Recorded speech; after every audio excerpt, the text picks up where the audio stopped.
Narcissistic people are always men. They are more coercive. They are more exploitative. They are more manipulative. What social media has done is it's given grandiose narcissism interesting platform and place to live. But the vulnerable narcissistic people are more likely to get the romantic partners. They're more likely to be in leadership. Narcissistic persons is like cement. There's really no move, all right? So now let's talk about what it is.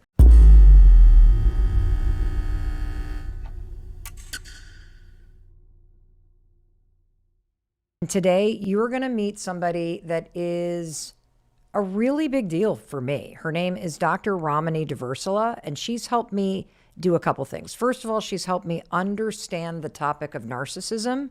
She's also helped me heal from the damage that I've experienced from having narcissistic relationships in my life. And she's taught me, and I think this is the biggest piece, to thrive. To thrive even as I have to deal with narcissistic personality types in my day-to-day life now, like you probably have to too. Dr. Ramani is a licensed clinical psychologist. She practices in Los Angeles. She's also one of the world's most respected and renowned experts and researchers on the topic of narcissism.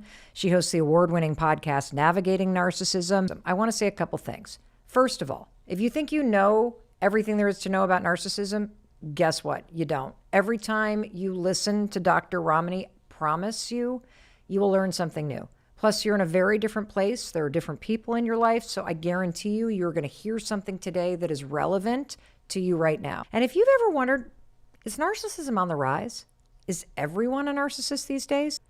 Understanding this personality style is critical so that you can stay in your power no matter who you're dealing with. What's going through my mind right now is that this is my personal introduction to narcissism in terms of what you just said. So the first time anybody said to me that there was a person in my life who is still in my life that is exhibiting the classic textbook behavior patterns, repeated behavior patterns of somebody who's narcissistic was my own therapist. And I was talking to her about my anxiety and my grief and my confusion about this lifelong relationship with this particular person. And my therapist just flat out said, well, they are on the narcissistic personality disorder spectrum. And I'm like, what are you talking about? What do you mean? And she started to tick off all of these classic behavior patterns that I always thought were representative that there was something wrong with me. And then, of course, I met you weeks later, and you and I have started this conversation about narcissism. And today, where I want to start is just let's cover first, what is narcissism? Because the word is thrown around all over the place. You are the world's leading expert. You are now piloting all of this academic research around narcissism. What do you want the person listening to know about narcissism? So narcissism is a personality style. I think it's actually really important for us to break out of this conversation of it as a disorder, because that's really muddying the waters. We really don't get to say someone has a disorder unless they've sat in a room with a clinician and that clinician has observed them and assessed them and issued a diagnosis. And where a lot of people get pushback is even sometimes a therapist will say, well, you shouldn't say your husband has narcissistic personality disorder unless you've spoken to their therapist, which obviously they haven't. And obviously the husband hasn't been in therapy. So let's call it what it is, which is a personality style. And let's move the disorder piece off to the side. Okay. So narcissism's a personality style, and it would be considered a maladaptive personality style because it's not good for relationships. It's a rigid personality style, like most unhealthy personality style, where there's not a lot of flexibility. It's not something that changes. Personality in and of itself is pretty rigid for all of us. You have a personality, I have a personality. They can only change so much, right? But with someone who's narcissistic, I like to view yours or mine as maybe like really, really solid Jell-O, a little bit of flexibility. For I thought you were talking about my waist. Yeah, got a whole lot of it right here. But the narcissistic person's is like cement. there's really no move. All right. So now let's talk about what it is. It is a personality style that's characterized by variable empathy. And I want us to talk about empathy, Mel, because that empathy part gets a little bit dicey with narcissistic folks. Variable empathy, entitlement, grandiosity, arrogance, selfishness, the need for validation and admiration, a need for control, a motivation by power, dominance. Again, that need for control. They envy other people, or they think other people envy them. They very much often live in fantasy worlds. That's sort of how it looks. One other thing I'd love to tease out, because we're talking about this as being on a spectrum and that is a personality style, is that every time I talk to you, I start to wonder, oh shit, do I have narcissistic personality style? Is this something in everybody? Is it normal to worry that you are narcissistic? Does it mean you're narcissistic if you think you're narcissistic? So a lot of people grapple with this. And it's always, I always say, the ones who are grappling and worrying that they're narcissistic usually aren't the ones who are narcissistic, right? Remember, no one thing that I mention, the entitlement or the grandiosity or the arrogance or the empathy deficits or the vanity or the selfishness or the admiration seeking, none of those by themselves define narcissism, right? A carrot isn't soup. A carrot is a carrot, okay? It might be something in a soup, but by itself, it's a carrot. By itself, arrogance is arrogance. When you put it in there with the chicken and the broth and the celery and the stuff, now you got a soup, right? So we have to remember that you got to have the whole soup. I personally, Mel, and this is a little bit controversial, I don't believe in healthy narcissism. I know some people use that term. I'm not a fan because by definition, narcissism is unhealthy. So why is it unhealthy? It's unhealthy because it puts you at odds with other people. It harms other people. And here's where it gets interesting. If somebody has a personality trait that in the world, the way it's organized now, is more likely to make them more successful, more wealthy, narcissistic people are more likely to get the romantic partners. They're more likely to be in leadership. All the things that we think are success, narcissistic people have. So you think, sign me up. The problem is this whole stuff that's narcissism harms other people. I, as a psychologist, and I feel very grounded in this, we are a social species. We exist in social groups. That something that harms that connective tissue is not healthy for a human being. I don't care if you have a lot of money. And so I don't believe in healthy narcissism. I believe in healthy self-advocacy. I believe in healthy assertiveness. I believe in healthy sense of self.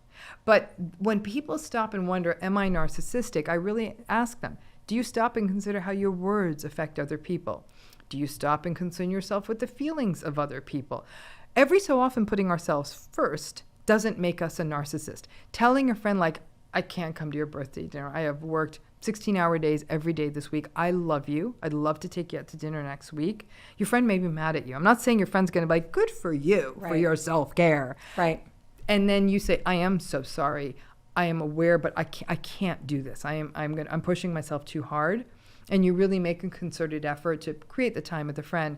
I don't consider that narcissistic. Here's what I am thinking about right now is that if you're self-reflective and you are a reasonable, empathetic, rational human being who's doing their best, if you're in a relationship with somebody who's narcissistic, it almost seems like the default is to explain away the behaviors that you're ticking off. Oh, they're raging at this person because they're tired. Oh, they're, this way because of that. Oh, now they're being nice to me. And so how do you get to a point in your life where you can say to yourself, this is definitely somebody who has this narcissistic personality style? Is it really like looking for the entitlement piece? Because I personally have really struggled with this because I am so quick to explain away the behavior. Okay, but here's where you can do something that I think is probably one of the greatest balancing acts that if everyone could learn this, could actually help them a lot. You can explain away the behavior and understand that they're narcissistic at the same time. One thing I talk about in the new book you referenced is this idea of multiple truths. And nowhere does that matter more than when you're in a narcissistic relationship, that multiple things can simultaneously be true. They did have a bad day at work because they didn't get the promotion they wanted, and that's what's driving their anger. The way they're treating me is unacceptable. Those two things are true. Yes. That person's behavior, we could explain it, again, the minutia of it, it's not acceptable. Does that make sense? Just because we can explain something doesn't make it acceptable. And I think one of the dangers of psychology is we can explain things, but we sometimes think, well, if you can explain it, then it's okay. We have to be able to hold in consciousness those two things. This is why they did it, and it is absolutely unacceptable. I think that is the biggest breakthrough idea that I hope you listening to Dr. Ramani right now take away from this. That if you look at another human being's behavior and how it impacts you, to separate yourself from that behavior, that you didn't cause it, you're not responsible for it, and just because XYZ happened, how they are erupting or how they are treating you is not okay. And that's hard. Yes. That's really, really hard, because the other thing we're also taught is that, and again, the world of therapy is partly guilty for this, is what are you bringing to this interaction? What part of you, think of couples therapy. What is all of couples therapy? Well, there's two people in the room, so two people must be partly responsible. I'm like, no, not so much. And so I suppose somebody's responsible because they're standing in the room. Maybe I'll give them 5% on that. But beyond that, this idea that one person is using the other human being as their pacifier and punching bag, I can't get behind that. They're using you to regulate. You serve no more function. They don't see you as a human being. They see you as someone they can go off on. And now they've learned you ain't going anywhere.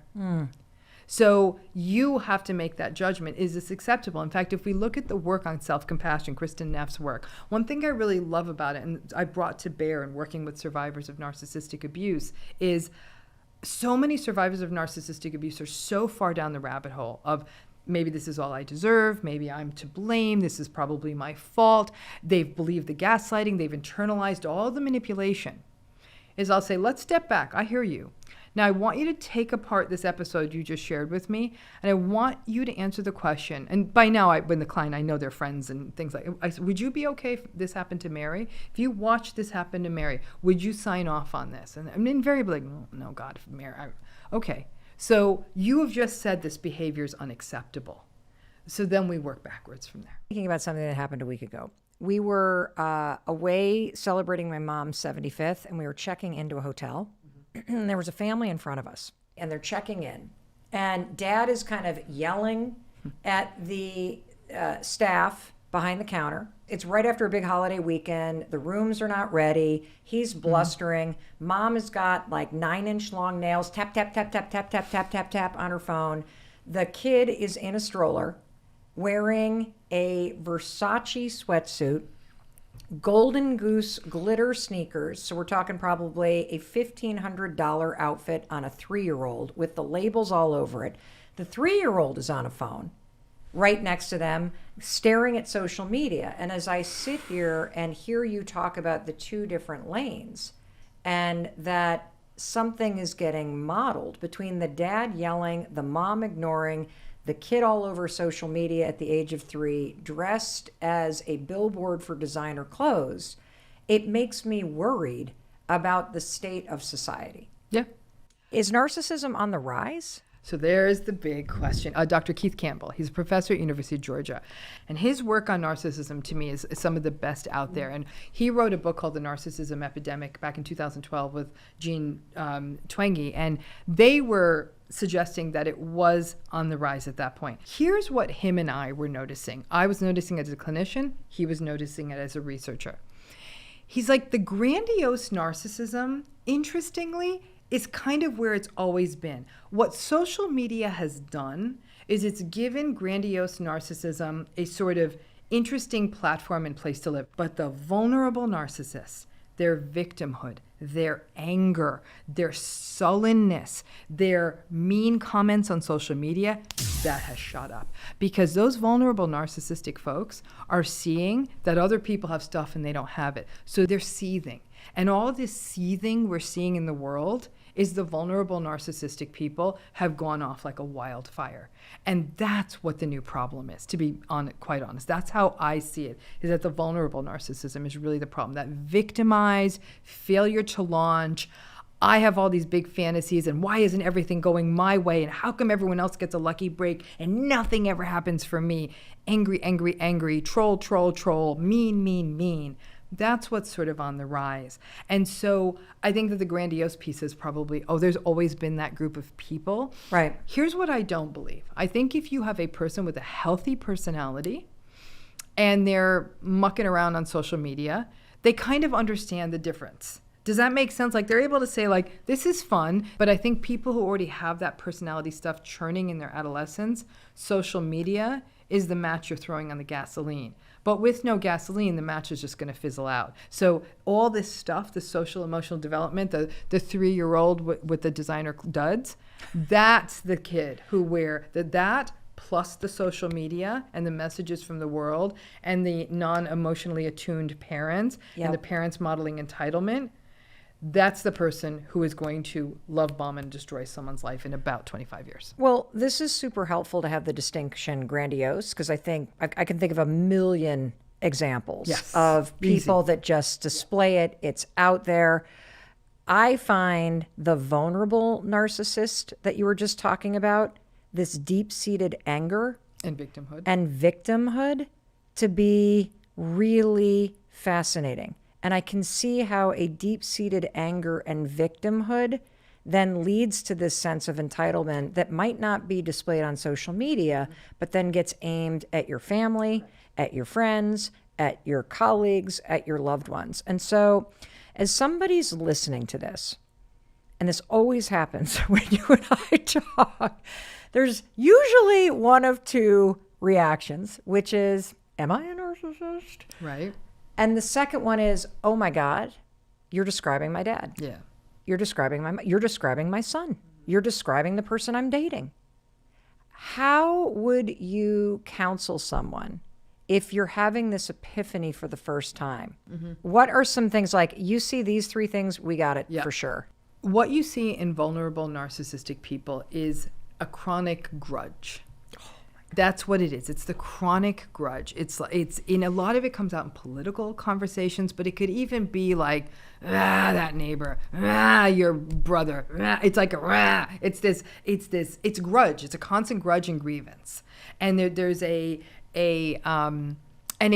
grudge and grievance is as though even these sort of random things that happen to be happening in the world seem to be targeted at them. So that takes us to the second thing, which is this chronic sense of suspiciousness. People are kind of out to get them, that the bad things are negatively targeting them. They're just literally a hair away from seeming paranoid, right? It really feels as they almost feel like people are out to get them, but it's not quite that bad, but it's this sense of, he's always trying to make me mad.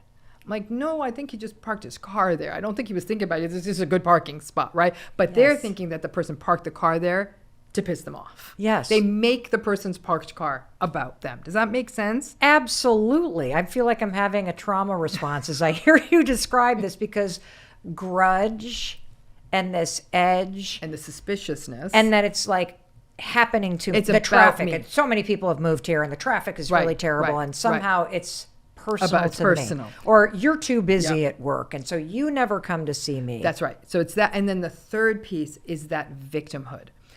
One thing that Keith Campbell and I talked about, which is it's the sense of the grandiose narcissist. They'll have a big dream, and it's big, and they'll do the thing, right? And they might even succeed. In fact, I think all the big things in our lives, the big stuff, probably there's a lot of grandiose narcissism behind that.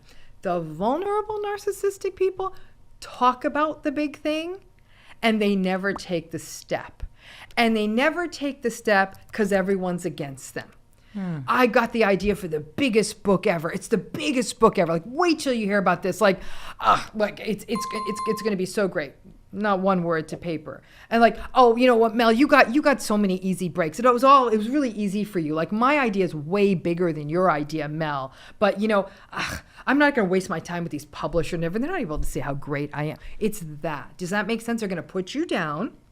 They're going to lift themselves up. They never do the thing, but they talk as though they are doing it. That's a real hallmark of vulnerable narcissism. And ultimately, it looks like failure to launch. Yes. You've got new research in It's Not You, and one of the things that you write about are the 4 myths about narcissism. Can you unpack those for us? So, one of the key myths is that narcissistic people are always men. And I think that that's a dangerous myth, right? And again, I'm using the gender binary here. We still are, that this research is evolving. So keep in mind, research often has like a 10 to 15 year delay, if you will. But using the binary is that grandiose narcissists are more likely to be men. The combativeness. What is the malignant narcissist? Malignant narcissism is actually the most severe form of narcissism. I always call it the last stop on the narcissism train before it veers into psychopathy station. It's where we see the dark tetrad, where narcissism, Machiavellianism, or the willingness to exploit others, psychopathy, and sadism all come together. And that's a lot of what we see in malignant narcissism. They are more coercive. They are more exploitative. They are more manipulative. They're more isolating. They don't tend to have the big, bright, shiny, grandiose personalities. So is this when you get into severe emotional and physical abuse? Correct. Okay. Yes. And it may not even be physical. It may just simply be severe, isolated, coercively controlling kinds of financial abuse, emotional abuse, that kind of thing. It's more menacing.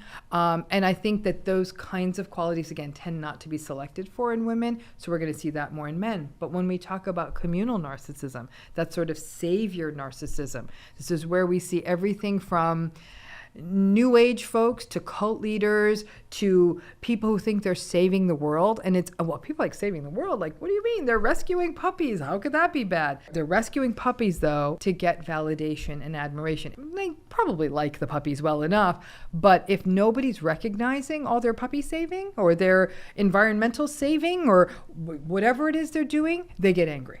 They have to be recognized as humanitarians. They not only put themselves out there as these great humanitarian saviors, they still treat the people they're closest to quite terribly. Great example of this would be the person like, your dad, pillar of the community. You're so lucky to be his kid in the little league and the mayor in the small town.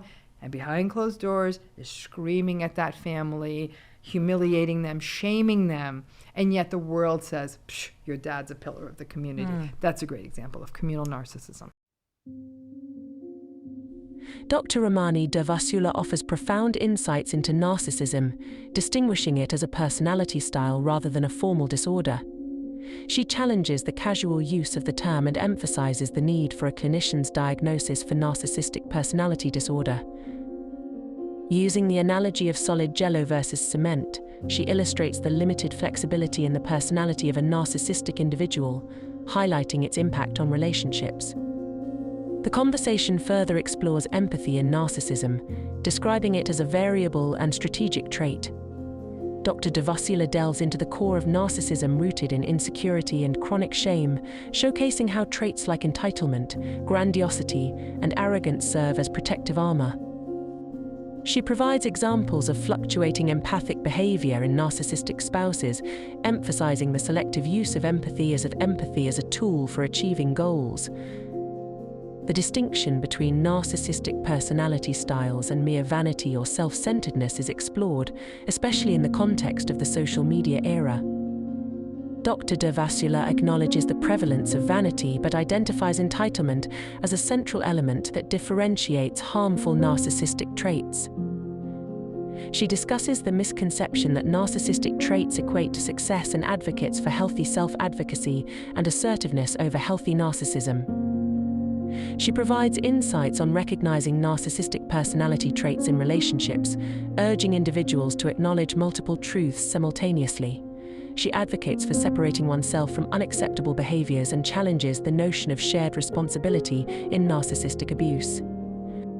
The concept of self-compassion is introduced to help survivors overcome self-blame and manipulation. The conversation explores the origins of narcissism, discussing 2 potential pathways involving adversity or overindulgence. Dr. Durvasula emphasizes the performing pony model's contribution to narcissism, particularly the grandiose type. The critical age range for these developments is identified as prepubescent, with advice for parents to focus on safety, consistency, emotional availability, and teaching children to self-soothe. Observations of narcissistic behaviors in society are discussed, highlighting an incident at a hotel. She identifies characteristics of vulnerable narcissism and explores triangulation as a passive-aggressive power move. The shame and rage underlying narcissistic behavior are likened to a traumatic response. Dr. Durvasula describes how narcissists case the joint when entering a room, seeking power centers and targets for validation. The conversation challenges myths about narcissism, addressing different manifestations in communal narcissism, and concludes with insights into malignant narcissism, marked by severe emotional and physical abuse.